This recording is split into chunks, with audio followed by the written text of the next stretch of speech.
નર્મદે હર, નર્મદે હર. ઉત્તર વાહિની નર્મદા પરિક્રમા એ ગુજરાત રાજ્યના રાજપીપળા નજીકના નર્મદા નદીના કાંઠા પર કરવામાં આવતી પરિક્રમા છે. આ પરિક્રમા ચૈત્ર સુદ એકમથી ચૈત્ર વદ અમાસ સુધીના સમયગાળામાં પગે ચાલીને કરવાનું વિશેષ મહત્વ હોય છે.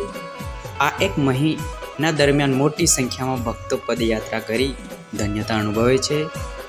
હિન્દુ ધર્મના શાસ્ત્ર પ્રમાણે જ્યારે પણ નદીનો પ્રવાહ ઉત્તર દિશા તરફ વહે છે ત્યારે એ પ્રવાહ ઉત્તર વાહિની તરીકે ઓળખાય છે તથા એ વિસ્તારમાંથી વહેતી નદીનું ધાર્મિક મહત્વ વધી જાય છે.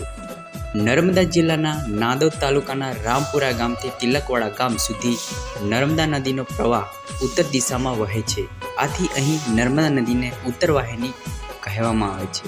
આદ્યશંકરાચાર્યજી રચિત નર્મદા કાષ્ટ નર્મદા નદી માટે કહ્યું છે, અલક્ષ પાલ લક્ષ સાર સાયુધ્ય તત્તુ જીવંતુ તંતુ ભુક્તિ મુક્તિ દયાંકમ. અર્થાત પવિત્ર નદીના દર્શન માત્રથી ભક્તોના પાપોનો નાશ થાય છે. ચૈત્રમાં મહિનાનો ચાલતી નર્મદા પરિક્રમા ચૈત્ર માસના એક મહિનાનો ઉત્તર વાહિની નર્મદા મૈયાની પરિક્રમા કરવામાં આવે છે, જે હજારો વર્ષથી ચાલતી આવતી આ પંચકોશી પરિક્રમા છે.